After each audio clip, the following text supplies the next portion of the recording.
Hello friends, welcome to the Chitra science hub. हमारा आज का टॉपिक है thermal methods of analysis and introduction. अब क्या है हमारा जो थर्मल एनालिसिस क्या है?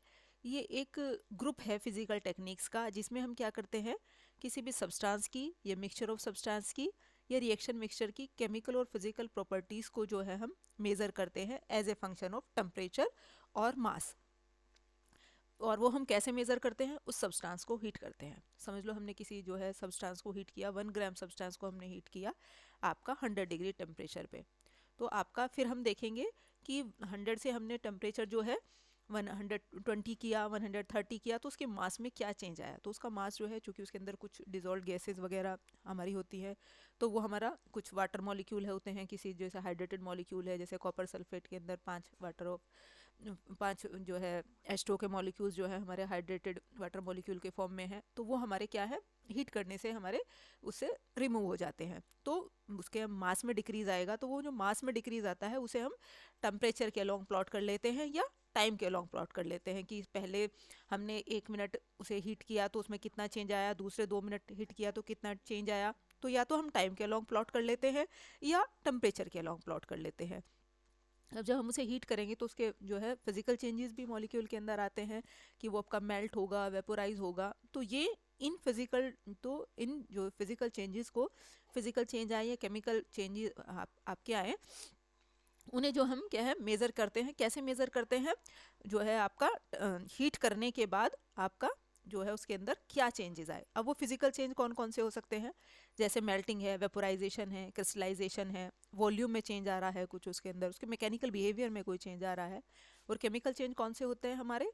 जैसे कोई नया प्रोडक्ट बन रहा है, ऑक्सीडेशन हो रहा है, कोरोजन हो रहा है, उसका डिकम्पोजिशन हो रहा है, डिहाइड्रेशन हो रहा है। ये क्या है, हमारे सब केमिकल चेंजेस हैं। The program may involve heating or cooling at a fixed rate of temperature change or holding the temperature constant at different time span. अब इन प्रोग्राम में क्या इन्वॉल्व होता है, मतलब एक जो कंट्रोल प्रोग्राम पे हमने उसे मेज़र किया। कंट्रोल प्रोग्राम क्या है हमारा, कि या तो हम उसे हीट करें या कूल करें एक फिक्स टेम्परेचर पे, हमारा जो है fixed rate of temperature change पे, कि मतलब पहले हमने 100 डिग्री पे उसे हीट किया, फिर 120 पे किया। ये हमारा जो है इस तरह से हम उसमें जो है उसे प्लॉट करते हैं। इस तरह जो इस ग्राफ को हम थर्मोग्राम कहते हैं।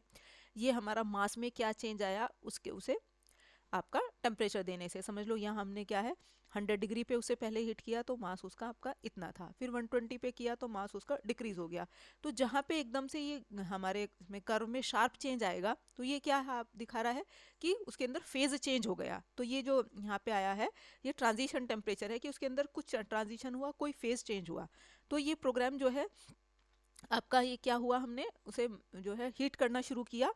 आपका टेम्परेचर तो हमने जो से ग्राफ प्लॉट किया, वो या तो मास अलोंग टेम्परेचर कर सकते हैं या टाइम स्पैन के अलोंग भी प्लॉट कर सकते हैं, कि आपका पहले 1 मिनट हीट करने पे क्या चेंज आया, दूसरे 2 मिनट हीट करने के बाद क्या चेंज आया। और हम उसे जो है डिफरेंट जो मास के अंदर जो चेंज आता है उसे टेम्परेचर या टाइम के अलोंग जो है ग्राफ के फॉर्म में प्लॉट कर लेते हैं, और इस ग्राफ को कहते हैं थर्मोग्राम।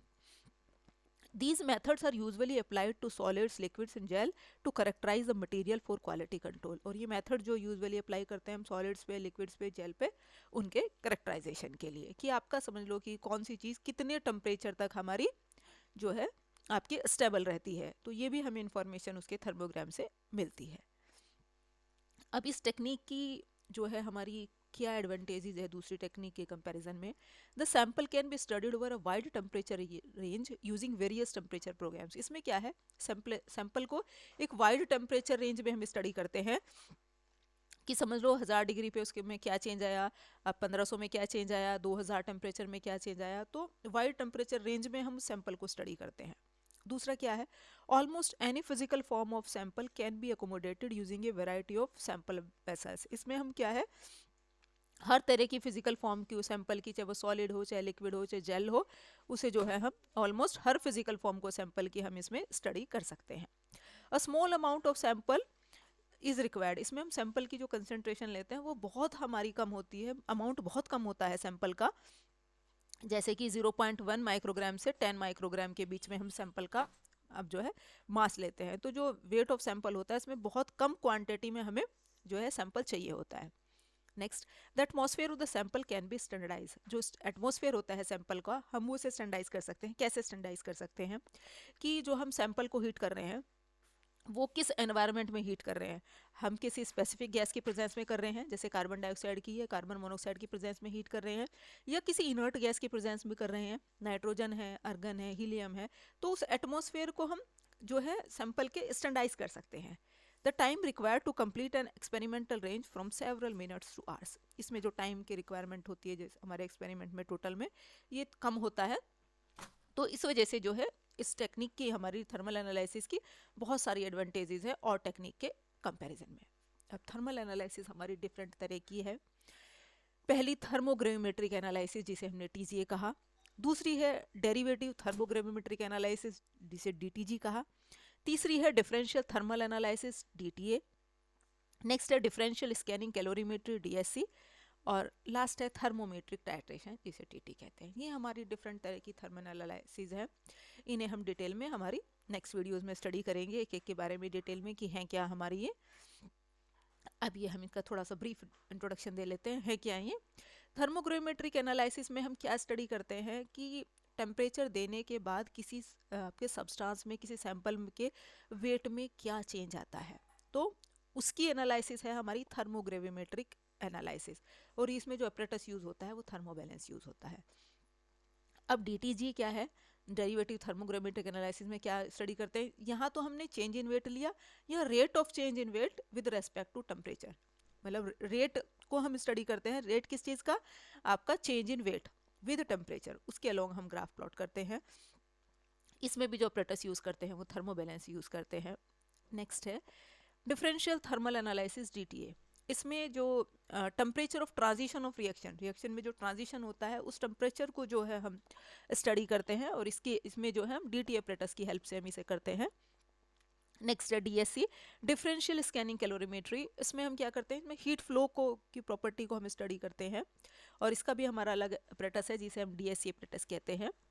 नेक्स्ट है थर्मोमेट्रिक टाइट्रेशन। इसमें क्या स्टडी करते हैं, चेंज इन टेम्परेचर, और इसके लिए अपरेटस जो है हमारा ये है कैलोरीमीटर। तो ये हम सारी प्रॉपर्टीज़ हमारी नेक्स्ट वीडियोस में डिटेल में स्टडी करेंगे, हैं क्या क्या उसका इंस्ट्रूमेंटेशन है और किस तरह से हम उन्हें परफॉर्म करते हैं। अब ये हर किसी जो है थर्मल एनालिसिस का अपरेटस जो है जनरली कॉमन ही होता है, थोड़ा बहुत माइन्यूट चेंज होता है, तो इसका हम थोड़ा सा डिस्क्रिप्शन स्टडी कर लेते हैं कि अपरेटस जो हम यूज़ करते हैं थर्मल एनालिसिस में, ये हमारा जो है क्या क्या क्या क्या पार्ट्स इसके अंदर होते हैं। तो ये एक ब्लॉक डायग्राम से हम देख पा रहे हैं, ये हमारी फर्नेस है, ये यहाँ पे हमने सैंपल को रखा, ये डिटेक्टर है जो ये डिटेक्ट करेगा कि हमारा उसके अंदर क्या है, उसके मास में क्या चेंज आया हीट करने के बाद। ये फर्नेस से की हेल्प से हम क्या करेंगे, उसे हीट करेंगे। ये हमारी कंप्यूटर यूनिट है जो हमारा क्या करती है, डेटा प्रोसेसिंग करती है, और साथ के साथ क्या है कि हमारा सैंपल टेम्परेचर क्या है उसे रीड करती है, और आपका जो है जो मास में चेंज आया उसे रीड करती है, और उस क्या करती है, एक ग्राफ प्लॉट होता है हमारा चेंज इन मास, मतलब मास में क्या चेंज आया किसी चीज़ को हीट करने से। तो ये हमारी जो है ये कंप्यूटर यूनिट काम करती है। अब ये देख लेते हैं है क्या क्या है। डिटेक्शन यूनिट जो हमारी पहले वाली है, इसमें क्या क्या आता है, हमारा फर्नेस आता है, सैंपल आता है, और रेफरेंस। किसी किसी जो है हमारी टेक्निक में हम जो है रेफरेंस किसी के रेफरेंस में भी उसे हीट करते हैं, क्योंकि हर तरह की थर्मल एनालिसिस अलग अलग तरह की है। तो इस फर्नेस में, इसमें डिटेक्शन यूनिट में क्या क्या आती है, फर्नेस है, सैंपल है, रेफरेंस होल्डर, मतलब सैंपल और रेफरेंस होल्डर में जहाँ जिसके अंदर हम सैंपल रखेंगे या रेफरेंस रखेंगे वो होल्डर जिसे सैंपल होल्डर कहते हैं। एक सेंसर होता है, heat and cool the sample in the furnace, उसे हम गर्म भी कर सकते, ठंडा भी कर सकते हैं। Detect the sample temperature and property, और उसकी सैंपल की ने जो है टेम्परेचर देने से उसकी प्रॉपर्टी में क्या चेंज आया आपका, या सैंपल टेम्परेचर कितना हमने दिया, ये सब जो है डिटेक्शन यूनिट डिटेक्ट करती है। अब जो टेम्परेचर कंट्रोल यूनिट है इसका क्या काम है, फर्नेस का टेम्परेचर कंट्रोल करती है। अब जो डेटा रिकॉर्डिंग यूनिट है इसका क्या काम है, record the signal of sensor and sample temperature and analyse them. ये रिकॉर्ड करती है सिग्नल्स जो आते हैं हमारे सेंसर से, और सैंपल टेम्परेचर को रिकॉर्ड करती है और उन्हें एनालाइज करती है। Temperature control, data recording and analysis all computer controlled. ये सब के सब कंप्यूटर कंट्रोल्ड होते हैं हमारे। The combination of the furnace and sensor enables the various types of measurement techniques. ये जो कॉम्बिनेशन है हमारा फर्नेस का और सेंसर का, यही हमारा बेस है हर तरह की मेजरमेंट टेक्निक्स का। थर्मल में हम जितनी भी तरह की टेक्निक हम यूज़ करेंगे, चाहे वो DT है, चाहे DSC है, चाहे कुछ भी है हमारी, वो सब जो है इन्हीं का हमारा कॉम्बिनेशन है। तो ये तो हाँ, ये था हमारा बेसिक इंट्रोडक्शन थर्मल एनालिसिस का। नेक्स्ट वीडियोज़ में हम इन्हें जो है बारी बारी से डिटेल में स्टडी करेंगे। आज के लिए इतना ही। Thank you.